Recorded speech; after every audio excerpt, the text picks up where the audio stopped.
আপনারা খিতা কররা বালানি জিয় মাশাআল্লাহ মাশাআল্লাহ তাবারাকাল্লাহ, আল্লাহ কবুল করো। আমি এবছর বিভাগীয় পর্যায়ে প্রোগ্রামগুলোতে যাচ্ছি, প্রতিটা বিভাগে একটা করে প্রোগ্রাম। তো সেই সুবাদে সিলেটের প্রোগ্রাম এই আঞ্জুমানে খেদমতে কোরআনে আমরা উপস্থিত হয়েছি আলহামদুলিল্লাহ। মাদ্রাসার যে ময়দান, সেখানে দীর্ঘ 33 বছর 34 বছর সরাসরি কোরআন থেকে তাফসির করে আপনাদেরকে শুনিয়েছেন এই ভূখণ্ডের তাফসির জগতের কিংবদন্তি শহীদ মরহুম আল্লামা দেলোয়ার হোসেন সাঈদী রাহিমাহুল্লাহ।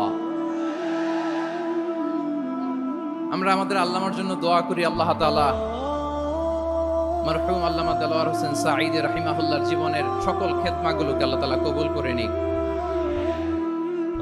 ওনার কবরটাকে আল্লাহ তাআলা কোরআনের নূর দিয়ে মোনাওয়ার করে দিক। সম্মানিত সুধী, আজকের এই প্রোগ্রামকে বাস্তবায়নের জন্য এখানকার সিটি কর্পোরেশনের কথা আমি শুনেছি, ওনারা খুব কোঅপারেট করেছেন। প্রশাসনের ভাইয়েরা দিন রাত এক করে কাজ করেছেন। আইন শৃঙ্খলা বাহিনী, সেনাবাহিনী, র্যাব, বিজিবি, ডিবি, গোয়েন্দা সংস্থা থেকে শুরু করে সবাই অত্যন্ত পরিশ্রম করেছেন। এবং আঞ্জুমানে খেদমতে কোরআনের যে সুপারস্টার ভলান্টিয়ার্স ভাইয়েরা, আমি আসার পর থেকেই দেখেছি এয়ারপোর্টের রিসেপশন থেকে শুরু করে সিকিউরিটি প্রোটোকল এবং আমাদেরকে মঞ্চ পর্যন্ত নিয়ে আসা পর্যন্ত আমি দেখেছি অসাধারণ পারফরমেন্স তাদের। আমি আমার অন্তরের অন্তঃস্থল থেকে আঞ্জুমানে খেদমতে কোরআনের ভলান্টিয়ার্স ভাই যারা আছে তাদেরকে আমি শুকরিয়া জানাই। আজকের এই প্রোগ্রামে উপস্থিত আছেন সিলেটের রাজনৈতিক ব্যক্তিবর্গ, সামাজিক ব্যক্তিবর্গ, ধর্মীয় ব্যক্তিবর্গ। উপস্থিত আছেন সম্মানিত ইমাম সাহেব, খতিব সাহেব, মুয়াজ্জিন সাহেব, ইউনিভার্সিটি, কলেজ এবং শিক্ষা প্রতিষ্ঠানগুলোর সম্মানিত প্রিন্সিপাল স্যার, শিক্ষক মণ্ডলী, শিক্ষার্থী বন্ধুরা এবং আপামর তৌহিদি জনতা। সিলেটের নাম বললেই হযরতে শাহজালাল শাহপরানের রাহিমাহুমুল্লাহর নাম চলে আসে, ঠিক কিনা বলেন? শাহজালাল শাহপরানের পুণ্যভূমি। অনেক আল্লাহর ওলিরা এখানে শুয়ে আছেন। এই পুণ্যভূমিতে শুয়ে আছেন আল্লামা আব্দুল লতিফ সাহেব ফুলতুলি রাহিমাহুল্লাহ, ঠিক কিনা বলেন? কেরাতের উপরে ওনার অনেক খেদমা গোটা বাংলাদেশ ব্যাপী। আল্লাহ এই খেদমতগুলোকে কবুল করুক, আমরা পড়ি আমিন। এই পুণ্যভূমিতে শুয়ে আছেন হযরত মাওলানা আব্দুল করিম শাইখে কৌড়িয়া রাহিমাহুল্লাহ। আমি এসেই ওনার গল্প শুনলাম আজকে। এই পুণ্যভূমিতে শুয়ে আছেন হাফেজ মাওলানা নুরউদ্দিন গহরপুরি রাহিমাহুল্লাহ। এরকম অনেক নাম না জানা আল্লাহর ওয়ালিরা, সাধকরা, ওলামায়ে হযরত এই পুণ্যভূমিতে শুয়ে আছে এই সিলেটে। আমরা সকলের জন্য দোয়া করি আল্লাহ তাআলা ওনাদের খেদমতগুলোকে কবুল করে নেক। কোরআনের নূর দিয়ে তাদের কবরগুলোকে আল্লাহ তাআলা মুনাওয়ার করে দেখ। আমরা সবাই পড়ি আমিন। প্রিয় ভাইয়েরা, আপনারা সবাই ভালো আছেন? এবং আগের যে প্রোগ্রাম দুটো করেছি তার চেয়ে অপেক্ষাকৃত সেগুলোও খুব সুন্দর অর্গানাইজ ছিল। সিলেটের প্রোগ্রামকে আরো বেশি গুছালো মনে হচ্ছে আমার, খুব গুছালো, ওয়েল অর্গানাইজড। মাশাআল্লাহ মাশাআল্লাহ তাবারাকাল্লাহ। আমি চাইবো এখন যেমনি আপনারা খুবই সুশৃঙ্খল শেষ পর্যন্ত সুশৃঙ্খল থাকবেন। অলমোস্ট সবাই চুপচাপ, এইখানে হয়তো একটু ক্রাউড হয়েছে, মেহেরবানি করে আপনারা শান্ত হয়ে বসবেন। জি জি, এই তো শান্ত হয়ে যাচ্ছে। মাশাআল্লাহ, সিলেটের ছেলেরা অনেক স্মার্ট, মাশাআল্লাহ, দে আর ভেরি স্মার্ট, মাশাআল্লাহ। And I see most of the audience are the Gen Z of Sylhet. And the Gen Z are very smart. আমি বলেছি যে তাদেরকে ইশারা দিলেই হয়, এত ভেঙে বলা লাগে না। সো এই যে এই পাশে যে একটু শাউট ক্রাউড দেখা যাচ্ছে, আমার মনে হয় থেমে যাবে এখনই। মাশাআল্লাহ, এই তো ভেরি স্মার্ট, মাশাআল্লাহ। ঠিক আছে জি, অনেক বড় পাবলিক ইভেন্টগুলোতে আমি যেমন চাই আপনি যেমন চান ওরকম হবে না। এখানে স্যাক্রিফাইসের প্রশ্ন আসে, ঠিক কিনা বলেন? তো স্যাক্রিফাইস করতে হবে এবং 9:30টার মধ্যে আমাকে প্রোগ্রামও ক্লোজ করতে হবে, যেহেতু দূর দূরান্ত থেকে অনেক জেলা থেকে আমাদের ভাইয়েরা এসছে, তাদেরকে আবার নিরাপদে ফিরতে হবে। সো আপনারা যদি আওয়াজ করেন, কথা বলেন, বিশৃঙ্খলা করেন, আমরা যে ইনস্ট্রাকশন মঞ্চ থেকে দিব তার বাইরে যেয়ে যদি কিছু করেন, একে অপরের দিকে তাকান, অন্যদিকে মনোযোগী হন, তাহলে আপনারা বঞ্চিত হবেন। আমরা এসেছি কোরআন থেকে কথা শুনতে, ঠিক কিনা বলেন? এখানে আমাদের সময়ের দাম আছে। অনেক হাই প্রোফাইল পার্সোনালিটি এই স্টেজে বসে আছেন। আপনাদের এই পুলিশ সুপার থেকে শুরু করে, ডিসি থেকে শুরু করে, তারপর থানার ওসি থেকে শুরু করে, সিটি কর্পোরেশনের অফিসার থেকে শুরু করে, all are engaged in this program. So it's not a easy job, এটা বুঝতে হবে। সবার কোঅপারেশন ছাড়া এত বড় পাবলিক প্রোগ্রামকে সাকসেসফুলি, পিসফুলি অর্গানাইজ করা সম্ভব না। আমি শেষবারের মতো এই যে এই পাশে আমার প্রিয় কলিজার টুকরা যুবক ভাইদের বলবো, তোমরা কষ্ট করে একটু আজকের 1 ঘন্টার জন্য একটু বসে যাও। হ্যাঁ দেখেছি, মাশাআল্লাহ, হ্যাঁ দেখেছি, এই যে হাত নাড়ালাম, হাত নাড়িয়ে শুভেচ্ছা জানালাম, ঠিক আছে, মাশাআল্লাহ মাশাআল্লাহ মাশাআল্লাহ, ঠিক আছে, আল্লাহ কবুল করুক, আল্লাহ কবুল করুক। এরাই হচ্ছে আগামীর বাংলাদেশ। এই যে সিলেটের সমন্বয়ক যারা 24-এর ছাত্র নাগরিক অভ্যুত্থানে যারা নেতৃত্ব দিয়েছে, ফ্রন্ট লাইনার হিসেবে কাজ করেছে, ওরা এসে আমার সাথে দেখা করলো, প্রাণ ভরে আমি দোয়া করেছি, তোমরাই আগামীর বাংলাদেশ, তোমাদের হাতে নিরাপদ আমার এদেশের লাল সবুজের পতাকা। সো তোমাদেরকে দায়িত্বশীল ভূমিকা রাখতে হবে। মাশাআল্লাহ, হ্যাঁ হ্যাঁ, হেরে যাবে হিংসা, জিতে যাবে ভালোবাসা, ঠিক আছে, দেখেছি দেখেছি দেখেছি, মাশাআল্লাহ মাশাআল্লাহ। তো এই তো শান্ত, এভাবে কয়েক মিনিট একটু কোঅপারেট করলে আমি কিছু বার্তা, কিছু মেসেজ আপনাদের সাথে শেয়ার করবো ইনশাআল্লাহ। যখন আমি জিজ্ঞেস করব তখন আওয়াজ করে উত্তর দিতে হবে, আর যখন কথা বলবো তখন চুপ থাকতে হবে। খরগোশের কানের মতো কান দুটোকে খাড়া করে রাখতে হবে, আর চাতক পাখির মতো চোখ দুটো সামনে রাখতে হবে। পারা যাবে ইনশাআল্লাহ? মাশাআল্লাহ মাশাআল্লাহ। আমি অত্যন্ত সৌভাগ্যবান, ইটস মাই প্লেজার, আমি অত্যন্ত সৌভাগ্যবান যে 3 দিন ব্যাপী আঞ্জুমানে খেদমতে কোরআনের এই চমৎকার তাফসীরুল কোরআনের প্রোগ্রামের শেষ অধিবেশনে আমার মতো এরকম নগণ্য, ক্ষুদ্র, ছোট্ট একটা মানুষকে কিছু কথা বলবার সুযোগ করে দেয়া হয়েছে। আমি আপনাদের সবার প্রতি অত্যন্ত কৃতজ্ঞ হচ্ছি, শুকরিয়া জানাচ্ছি।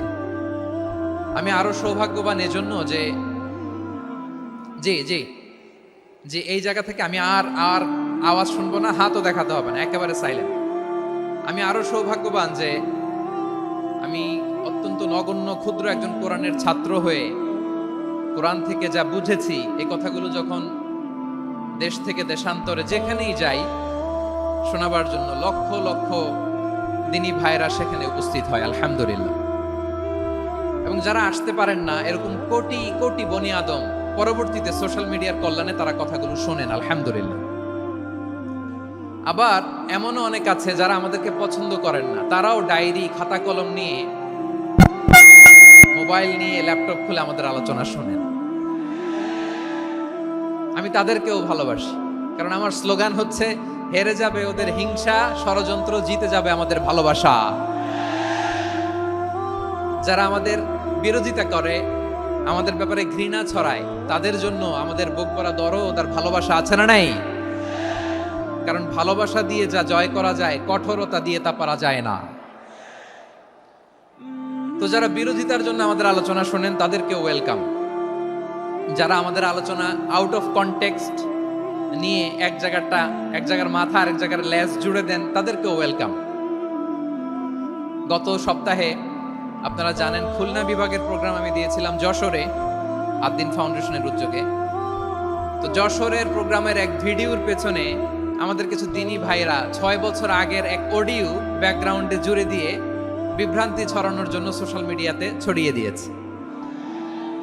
তো তাদের প্রতিও আমাদের কোনো রাগ নাই, ক্ষোভ নাই, তারা হয়তো দিনই তাকাদা থেকেই করেছে, কিন্তু তারা হয়তো বুঝতে পারে নাই এই যে রিসেন্ট আলোচনার ভিডিওর পেছনে 6 বছর আগের অডিও জুড়ে দেওয়া, এটাকে বাংলায় বলে প্রতারণা। কি বলে? প্রতারণা, ধোঁকাবাজি। এখনকার আলোচনার ভিডিও আর ব্যাকগ্রাউন্ডে এডিট করে লাগিয়েছে 6 বছর আগের অডিও, এটারে প্রতারণা বলে, ধোঁকাবাজি বলে। আর বিশ্বনবী বলেন, মান গাশশানা ফালাইসা মিন্না, the person who deceives us he is not among us. যে আমাদেরকে ধোঁকা দেয় সে আমাদের অন্তর্ভুক্ত নয়। তো বিশ্বনবীর এই হাদিস তারা মনে রাখে না। তো এই জন্য শুধু বিশ্বনবীর প্রতি সাল্লাল্লাহু আলাইহি ওয়াসাল্লামের প্রতি সেরেফ ভালোবাসা আপনাকে বাঁচাতে পারবে না যদি বিশ্বনবীর আদর্শ আপনি গ্রহণ না করেন। তার জলজান্ত প্রমাণ আবু তালেব বিশ্বনবীকে অনেক ভালোবেসেছেন আলাইহিস সালাতু ওয়াসসালাম। পলিটিক্যাল শেল্টার, ফিনান্সিয়াল শেল্টার, সব ধরনের শেল্টার তিনি দিয়েছেন, কিন্তু বিশ্বনবীর আদর্শ মানেন নাই। মুক্তি মিলবে? হ্যাঁ, আওয়াজ করে বলেন, আবু তালেবের কি মুক্তি মিলবে? তাহলে সেরেফ ভালোবাসা আপনাকে বাঁচাতে পারবে। ভালোবাসার পাশাপাশি বিশ্বনবীর আদর্শকে মেনে নেওয়ার দরকার আছে না নাই? তো যারা এই সমস্ত কাজ করেন আমাদের ভাইয়েরা, তাদের জন্য আল্লাহ তাআলার কাছে আমরা হেদায়েতের দোয়া করি। আবার আমি দেখেছি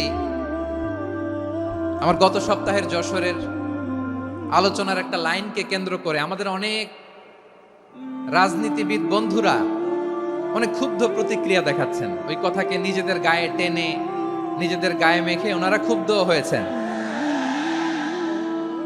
প্রিয় ভাইয়েরা, আমি বলেছিলাম যে একদল খেয়ে গিয়েছে আর একদল খাওয়ার জন্য রেডি হয়ে আছে। তো এখানে কি আমি কোনো দলের নাম বলেছি? বাংলাদেশে 48টা প্রায় নিবন্ধিত রাজনৈতিক দল, কোন দলের নাম আমি বলিনি। কথাটাকে আমি জেনারেল রেখেছি। দায়ীদের বৈশিষ্ট্যই এটা, দায়ীরা জেনারেলি কথা বলে, যার যেই মেসেজ নেয়ার তারা সেখান থেকে নিয়ে নেয়।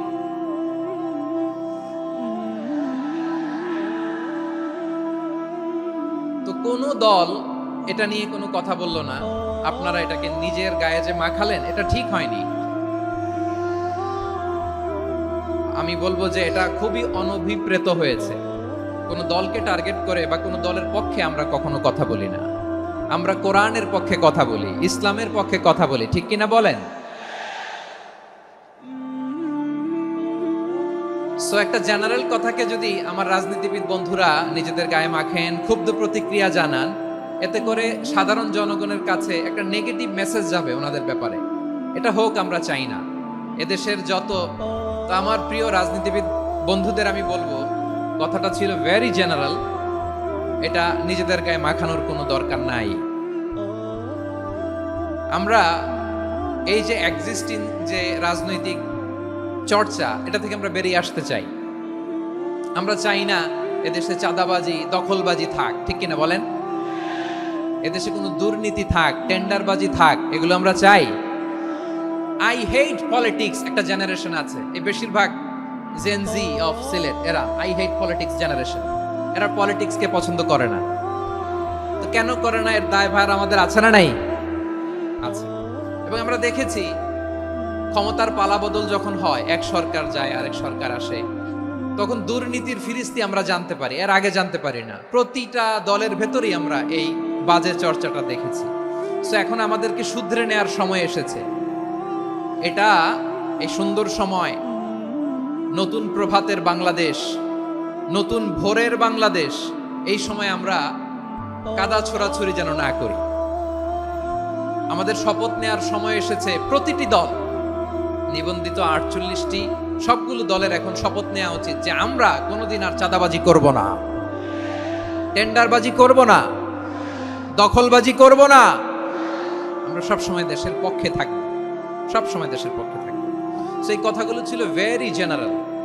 যে কথাগুলো আমরা জেনারেলি বলি, এগুলো জেনারেলি আপনারা নেবেন। আমার রাজনীতিবিদ বন্ধুদের কাছে এটাই আমার কামনা। আর এই জাতীয় বার্তা যখন আমরা দেই, তখন যদি আপনি বলেন যে পারলে রাজনীতিতে আসেন, পারলে দল করে দেখান, এটা হইল? আমি কি এরকম কোনো কথা বলেছি? না। আমি একজন মুফাসসিরে কোরআন, আমি একজন আলেম, এর বাইরেও আমার সবচেয়ে বড় পরিচয়, I am a citizen of Bangladesh. আমি বাংলাদেশের একজন সাধারণ নাগরিক। আমার দেশের যে কোনো সমস্যা, যে কোনো ইনকনসিস্টেন্সি, অসঙ্গতি নিয়ে মত প্রকাশের স্বাধীনতা আমার আছে না নাই? আপনারাই তো বাক স্বাধীনতার কথা বলেন, ফ্রিডম অফ স্পিচের কথা বলেন, বাক স্বাধীনতার কথা বলেন। আপনারাই যদি আবার কোন মন্তব্যের কারণে বলেন যে রাজনীতির মাঠে আসেন, দল করেন, দেখি কতটুকু পারেন, এটা ঠিক হবে না। তাই প্রিয় ভাইয়ের, আসুন আমরা দল মত নির্বিশেষে কাঁধে কাঁধ মিলিয়ে সোনার বাংলাদেশ গড়ি, দুর্নীতিমুক্ত বাংলাদেশ গড়ি, যে বাংলাদেশের জন্য রক্ত দিয়েছে আবু সাইদ, যে নতুন ভোরের বাংলাদেশের জন্য রক্ত দিয়েছে মুগ্ধরা, যে নতুন বাংলাদেশের জন্য রক্ত ঝরিয়েছে 24-এর যে গণ অভ্যুত্থানের প্রত্যেকটি শহীদের আওয়াজ করে বলেন ঠিক কিনা? আল্লাহ তাআলা আমার দেশকে তুমি নিরাপদ করো, শান্তিময় করো, আমরা যেন স্বাধীন সার্বভৌম বাংলাদেশে মাথা উঁচু করে বিশ্ব দরবারে দাঁড়াতে পারি। আল্লাহ তুমি তৌফিক দান করো। আওয়াজ করে সবাই পড়ি আমিন। প্রিয় ভাইয়েরা, আমি আর কাল বিলম্ব না করে আসুন সরাসরি মহাবিশ্বের মহাগ্রন্থ মহাগ্রন্থ আল কোরআন আল কারীমের তাফসীর শুনি। আমি আজকের এই চমৎকার রজনীতে আলোচনা করবার জন্য সূরাতুল আহজাবের 45-46 এই দুটি আয়াতকে চুজ করেছি।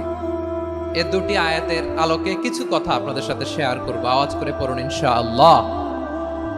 তার আগে আসুন একটু দেখে নিই আপনারা কে কোথা থেকে এসেছেন। আপনারা সুনামগঞ্জ জেলা থেকে কারা কারা এসেছেন দেখি। সুনামগঞ্জ, মাশাআল্লাহ মাশাআল্লাহ মাশাআল্লাহ, ঠিক আছে, হাত নামাও। সুনামগঞ্জ গেল। হবিগঞ্জ, হবিগঞ্জ, ঠিক আছে, হাত নামাও। মৌলভীবাজার, দেখি মৌলভীবাজার, মাশাআল্লাহ, ঠিক আছে। এবার সিলেটের কারা কারা দেখি।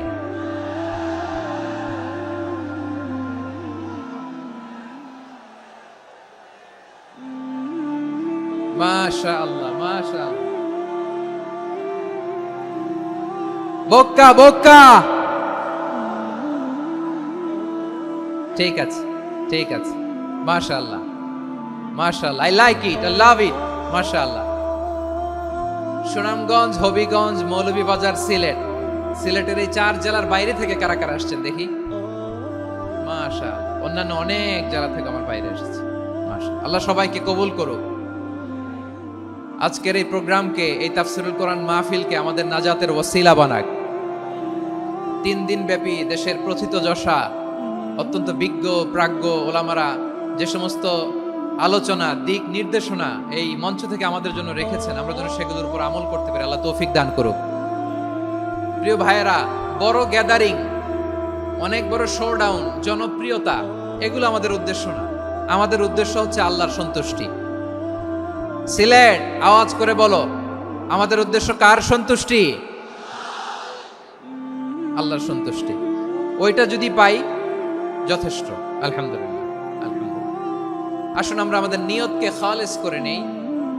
আমরা যা শুনবো আমলের নিয়তে শুনবো, নিজের জীবনকে পরিবর্তনের জন্য শুনবো, ঠিক কিনা বলেন? ইনশাআল্লাহ। আমি মেহেরবানি করে এই যে ডান দিকে আমার ভাইদেরকে অনুরোধ করব, আপনারা মেহেরবানি করে চুপ থাকবেন। অনেক এলইডি আছে, এলইডি, হ্যাঁ দেখেছি দেখেছি দেখেছি দেখেছি। কোনো এক্সকিউজ দেয়া যাবে না, এটা নাই ওইটা নাই, এরকম কোনো কথা হবে না। এলইডিতে আমরা দেখবো ইনশাআল্লাহ। প্রিয় ভাইরা, সূরাতুল আহজাবের 45 এবং 46 নম্বর আয়াত আমি তেলাওয়াত করেছি, যেখানে আল্লাহ তাআলা বিশ্বনবীর 5টি বৈশিষ্ট্যের কথা বলেছেন। কয়টি? সবাই বলুন আওয়াজ করে, কয়টি? 5টি বৈশিষ্ট্যের কথা আল্লাহ তাআলা এই আয়াত দুটিতে উল্লেখ করেছেন।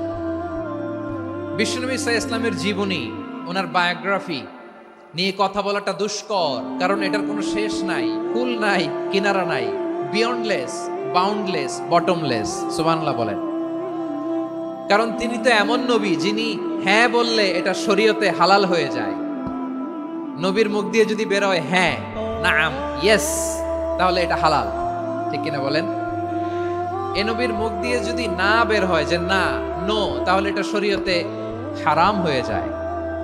কেমন নবী আমরা পেয়েছি, যিনি হ্যাঁ বললে হালাল, না বললে হারাম, যিনি সাব্বাবা, এই আঙ্গুলি উপরের দিকে উঁচু করলে চাঁদ ভেঙে 2 টুকরা হয়ে যায়, যে নবী জমিন থেকে পা উঁচু করলে আল্লাহর আরশে মেরাজে চলে যায়, এমন নবীর উম্মত আমরা হয়েছি। যে নবীকে বাদ দিলে কোরআন বোঝা যায় না, কারণ এ নবীর উপরই কোরআন নাজিল করেছে কে? এ নবীকে বাদ দিলে হাদিস বোঝা যায় না, কারণ হাদিস তো এ নবীর মুখনিসৃত পবিত্র বাণী। সুবহানাল্লাহ পড়েন। এ নবীকে বাদ দিলে জান্নাত চিনা যায় না, কারণ জান্নাত তিনি চাক্ষুষ দেখে এসে আমাদেরকে মেরাজ শেষে বর্ণনা করে শুনিয়েছেন। এ নবীকে বাদ দিলে জাহান্নাম চেনা যায় না, এ নবীকে বাদ দিলে আমার রবকে চেনা যায় না। ঠিক কিনা বলেন? তো বিশ্বনবীর 5টি বৈশিষ্ট্যের কথা আল্লাহ তাআলা এই সূরাতে উল্লেখ করেছেন। আল্লাহ রাসূল সাল্লাল্লাহু আলাইহি ওয়াসাল্লাম যখন মক্কাতে দাওয়াত দিচ্ছিলেন, মক্কার কুরাইশরা নানাভাবে বিষ্ণু ঈসা ইসলামকে কষ্ট দিচ্ছিল, নানাভাবে ট্যাগিং করছিল, মিথ্যা অপবাদ দিচ্ছিল। কখনো কখনো তারা বিশ্বনবীকে বলছিল মিথ্যাবাদী, কাযযাব। কখনো বলছিল যে তুমি হচ্ছে জাদুকর, সাহের। কখনো বলেছে শায়ের, মুহাম্মদ তুমি কবি।